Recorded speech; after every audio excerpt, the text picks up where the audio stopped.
ಸ್ನೇಹಿತರೆ ನಮಸ್ಕಾರ. ಎಲ್ಲರೂ ಚೆನ್ನಾಗಿದ್ದೀರಾ ಅಂದ್ಕೊಂಡಿದ್ದೀನಿ. ಈ 4 ದಿನಗಳ ಕಾಲ ಅದು ಯಾವುದೇ ವಿಡಿಯೋ ಮಾಡಲಿಲ್ಲ, ಅದಕ್ಕಾಗಿ ಕ್ಷಮೆ ಇರಲಿ. ಕಾರಣ ನನಗೆ ಹೆಲ್ತು ಸರಿಯಾಗಿರಲಿಲ್ಲ, ಅದರಿಂದ ಈಗಲೂ ಕೂಡ ಗಂಟಲು ಕೂಡ ಮಾತಾಡೋದಕ್ಕೆ ಸ್ವಲ್ಪ ಇದಾಗ್ತಾಯಿದೆ. ನೆಗಡಿ ಕಫ ಎಲ್ಲನೂ ಇತ್ತು, ಆದ್ದರಿಂದ ಮಾಡಲಿಲ್ಲ. ಈಗ ಒಂದು ಸಿಂಪಲ್ ಆಗಿರೋವಂಥ ಒಂದು 3D ಆಬ್ಜೆಕ್ಟನ್ನು ಮಾಡ್ತಾಯಿದ್ದೀನಿ. 3D ಆಬ್ಜೆಕ್ಟ್ ಅಂದರೆ ಆಬ್ಜೆಕ್ಟ್ ಎಲ್ಲವೂ 3D ಆಗಿರ್ತವೆ. ಆದರೆ ಇಲ್ಲಿ 3D ಆಗಿ ಕಾಣಿಸ್ಬೇಕು ನಮಗೆ. 3D ಆಗಿ ಅಂತಂದರೆ ಸ್ವಲ್ಪ ಮೇಲೆ ಬಂದಾಗೆ ಮುಂದೆ ಬಂದಾಗೆ ಕಾಣಿಸ್ತಕ್ಕಂಥದ್ದು. ಇಲ್ಲಿ ಒಂದು ಲಾಜಿಕಲ್ ಫೀಲಿಂಗ್ಸ್ ತರ್ತಕ್ಕಂಥದ್ದು ಅಷ್ಟೇ ಇಲ್ಲಿ. ಅದರಿಂದ 3D ಆಬ್ಜೆಕ್ಟ್ ಅಂತ ಕರಿತೀವಿ. ಲಾಜಿಕಲ್ ಫೀಲಿಂಗ್ ಬರಬೇಕು ಅಂತಂದರೆ ಅದು ನಮ್ಮ ದೃಷ್ಟಿಯಿಂದ ಬರ್ತಕ್ಕಂಥದ್ದು. ಅದು ನಾವು 45 ಡಿಗ್ರಿ ಆ್ಯಂಗಲ್ನಲ್ಲಿ ನೋಡಬೇಕಾಗುತ್ತೆ. ಈಗೆಲ್ಲ ಕ್ಯಾಮ್ರಾ ಇರೋದ್ರಿಂದ, ಮೊಬೈಲ್ ಕ್ಯಾಮ್ರಾ ಇರೋದ್ರಿಂದ ಅದು 45 ಡಿಗ್ರಿನಲ್ಲಿ ನೀವು ಶೂಟ್ ಮಾಡಿದರೆ ಆ ಥರ ಕಾಣಿಸುತ್ತೆ. ಅದು ವ್ಯಾನಿಷ್ ಆಗೋ ಥರ ನಾವು ಉದ್ದಕ್ಕೆ ಸ್ವಲ್ಪ ಲೆಂತಿ ಮಾಡಿಬಿಟ್ಟು ಆ ಡ್ರಾಯಿಂಗನ್ನು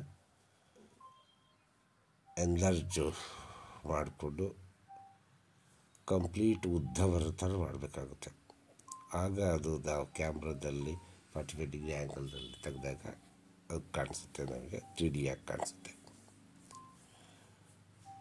ಮುಂದೆ ಬಂದಿರೋ ಥರ ಅದನ್ನು ಮುಂದಕ್ಕೆ ಅಲ್ಲಿ ತೋರಿಸ್ತೀವಿ. 45 ಡಿಗ್ರಿ ಆ್ಯಂಗಲ್ನಲ್ಲಿ ಹೇಗೆ ಫೋಟೋಸ್ ತೆಗೆಯೋದು ಆ್ಯಂಗಲ್ನಲ್ಲಿ ನೀಟಾಗಿ ತೆಗಿಬೇಕು. ಅದಕ್ಕಿಂತ ಮುಂಚೆ ರಿಯಲಿಸ್ಟಿಕ್ಕಾಗಿ ಸ್ಮೂತಾಗಿ ಡ್ರಾಯಿಂಗನ್ನ ಮಾಡಬೇಕಾಗತ್ತೆ. ಅದು ರಿಯಲಿಸ್ಟಿಕ್ಕಾಗಿ ಕಾಣಬೇಕು ಅಂತಂದರೆ, ರಿಯಲ್ಲಾಗಿ ಕಾಣಬೇಕು ಅಂತಂದರೆ ಅಷ್ಟೇ ಸ್ಮೂತಾಗಿ ರಿಯಲ್ಲಾಗಿ ಮಾಡಿದಾಗ ಮಾತ್ರ ಅದು ಎಫೆಕ್ಟ್ ಕಾಣೋದು. ಇನ್ನು ತುಂಬ ಎಫೆಕ್ಟಿವ್ ಆಗಿ ಮಾಡಬಹುದು. ಶಾಡೋನು ಅಷ್ಟೇ ದೂರದಲ್ಲಿ ಹಾಕಬೇಕು, ಆವಾಗ ಎಫೆಕ್ಟ್ ಜಾಸ್ತಿ ಬರುತ್ತೆ. ನಾವೇನೋ ಬೇಕಾಬಿಟ್ಟು ಮಾಡಿದರೆ ಅದು ಬರಲ್ಲ. ಇಲ್ಲಿ ಸರಿ ಪೇಪರ್ ಫೋಲ್ಡ್ ಆಗುತ್ತೆ. ಪೇಪರ್ ತುಂಬ ಚೆನ್ನಾಗಿರಬೇಕು. ನಾನು ಆರ್ಡಿನರಿ ಪೇಪರು, ಜೆರಾಕ್ಸ್ ಪೇಪರನ್ನೇ ಯೂಸ್ ಮಾಡ್ತಾಯಿದ್ದೀನಿ. ಅದರಿಂದ ಸ್ವಲ್ಪ ಕ್ವಾಲಿಟಿ ಕಡಿಮೆನೇ ಬರೋದು. ಒಳ್ಳೆ ಪೇಪರ್ ಯೂಸ್ ಮಾಡಿದರೆ ಇನ್ನೂ ಚೆನ್ನಾಗಿ ಬರುತ್ತೆ. ಪೆನ್ಸಿಲಲ್ಲಿ ಕೂಡ ಅಷ್ಟೇ. ಪೆನ್ಸಿಲ್ಲು ಚಾರ್ಕೋಲಲ್ಲಿ ಮಾಡ್ಬೋದು, ಇನ್ನೂ ಎಫೆಕ್ಟ್ ಚೆನ್ನಾಗಿರುತ್ತೆ ಚಾರ್ಕೋಲಲ್ಲಿ. ಮಾಮೂಲಿ 4B 5Bನಲ್ಲಿ ಮಾಡ್ತಾಯಿದ್ದೀನಿ. ಅದನ್ನು ಕೂಡ ನೀವು ಬೇರೆ ಬೇರೆ ಮೆಟೀರಿಯಲ್ಸ್ ನಿಮಗೆ ಸಿಕ್ಕರೆ ಆ ಮೆಟೀರಿಯಲ್ ಬಗ್ಗೆ ಹೇಳ್ತೀನಿ ಅಂತ ಹೇಳಿದ್ದೆ. ಅದು ಒಂದು ವಿಡಿಯೋ ಮಾಡಿಲ್ಲ, ಈಗ ವಿಡಿಯೋ ಮಾಡ್ತಿದ್ದೆ ನೆಕ್ಸ್ಟ್ ಮೆಟೀರಿಯಲ್ ಬಗ್ಗೆ. ನೆಕ್ಸ್ಟು ಇದು ಆಬ್ಜೆಕ್ಟ್ ಬಿಟ್ಟು ಸಬ್ಜೆಕ್ಟನ್ನು ನೇಚರ್ ಸಬ್ಜೆಕ್ಟ್ ಅಂತ ಬದಲಾವಣೆ ಮಾಡೋಣ ಅಂದ್ಕೊಂಡಿದ್ದೀನಿ. ನೇಚರ್ನಲ್ಲಿ ಈಗಾಗಲೇ ಕೆಲವು ಹಳೆ ವಿಡಿಯೋಗಳು, ನನ್ನ ಹಳೆ ವಿಡಿಯೋಗಳು ಅದರಲ್ಲಿದೆ. ನೇಚರ್ ಡ್ರಾಯಿಂಗ್ಸು, ಲ್ಯಾಂಡ್ಸ್ಕೇಪು, ಪರ್ಸ್ಪೆಕ್ಟಿವ್ ಎಲ್ಲ ಹಳೆ ವಿಡಿಯೋಗಳಿದ್ದಾವೆ. ಹಳೆ ವಿಡಿಯೋ ನೀವು ನೋಡಿದರೆ ಅದರಲ್ಲಿ ಸಿಗುತ್ತೆ. ಹಳೆ ವಿಡಿಯೋದೆಲ್ಲ ಓಪನ್ ಮಾಡಿರ್ತೀವಿ ವಿಡಿಯೋ ಮ್ಯಾನೇಜ್ಮೆಂಟಲ್ಲಿ. ಇಲ್ಲಾಂದರೆ ಈಗ ಇದು ಆದ ನಂತರ ನೇಚರ್ ಇದರಿಂದ ಸ್ಟಡೀಸ್ನ ತೋರಿಸ್ತಾ ಹೋಗ್ತಿದ್ದೆ. ಇದರಿಂದ ಚಿಕ್ಕದಾಗಿದೆ. ಇದೊಂದು 2-3 ಸಾರಿ ಪ್ರಾಕ್ಟೀಸ್ ಮಾಡಿ ನೆಕ್ಸ್ಟು ವಿಡಿಯೋ ಕೊಡ್ತಾಯಿದ್ದೀನಿ. ಯಾಕಂದರೆ ಈಗ ಅದು 3ನೇ ವಿಡಿಯೋ ಆಯಿತು.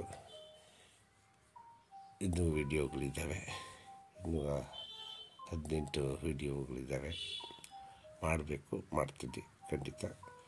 ಎಲ್ರಿಗೂ ನಿಮಗೆ ಬೇಕಾದವ್ರಿಗೆ, ಇಂಟ್ರೆಸ್ಟ್ ಇರೋರಿಗೆ, ಆರ್ಟ್ ಬಗ್ಗೆ, ಈ ಡ್ರಾಯಿಂಗ್ ಕಲಿಬೇಕು ಅನ್ನೋರಿಗೆ ಎಲ್ರಿಗೂ ಕೂಡ ಶೇರ್ ಮಾಡಿ. ಜೊತೆಯಲ್ಲಿ ಲೈಕ್ ಮಾಡಿ. ನಿಮ್ಗೇನಾದರೂ ಅಭ್ಯಂತರ ಇದ್ದರೆ ಅಥವಾ ಡೌಟ್ಸ್ ಇದ್ದರೆ, ನಾನು ಪ್ರತಿ ಸಾರಿ ಹೇಳ್ತಾಯಿದ್ದೀನಿ, ಅದಕ್ಕೆ ಮೆಸೇಜ್ ಮಾಡಿ, ಕಾಮೆಂಟ್ ಮಾಡಿ, ಕಮಿಟ್ ಆಗಿರಿ ಅಂತ ಹೇಳ್ತಾಯಿದ್ದೀನಿ. ಯಾರು ಮಾಡ್ತಾಯಿಲ್ಲ ಹೆಚ್ಚಾಗಿ. ಸಬ್ಸ್ಕ್ರೈಬ್ ಮಾಡಿ. ಸಬ್ಸ್ಕ್ರೈಬ್ ಮಾಡೋಕ್ಕೆ ಬರೋಲ್ಲ, ನೇರವಾಗಿ ಫೋನ್ ಮಾಡ್ತಾರೆ ಕೆಲವರು. ಸಬ್ಸ್ಕ್ರೈಬ್ ಮಾಡೋದು ಹೇಗೆ ಅಂತಲೂ ಕೊಡೋದು ಕೆಲವರಿಗೆ. ಅದು ಫೋಟೋ ಇದನ್ನು ಮಾಡಿ ಕಳಿಸಿದ್ದೀನಿ ಬೇರೆ ಮೊಬೈಲ್ನಿಂದ. ಅದನ್ನು ನೆಕ್ಸ್ಟು ಇನ್ನೊಂದು ಸಾರಿ ಆ ಮೊಬೈಲಿಂದ ಹೇಗೆ ಮೊಬೈಲ್ನಲ್ಲಿ ಸಬ್ಸ್ಕ್ರೈಬ್ ಮಾಡೋದು, ಸಬ್ಸ್ಕ್ರೈಬ್ ಅನ್ನೋ ಬಟನ್ನ ಪ್ರೆಸ್ ಮಾಡೋದು, ಅದನ್ನು ಇನ್ನೊಂದು ಸಾರಿ ತೋರಿಸ್ತೀನಿ ನೆಕ್ಸ್ಟ್ ವಿಡಿಯೋದಲ್ಲಿ. ಇದನ್ನು ಪ್ರಯತ್ನ ಪಡಿ, ಶೇರ್ ಮಾಡಿ, ಕಾಮೆಂಟ್ ಮಾಡಿ, ಲೈಕ್ ಮಾಡಿ, ಎಂಜಾಯ್ ಮಾಡಿ. ನಮಸ್ಕಾರ.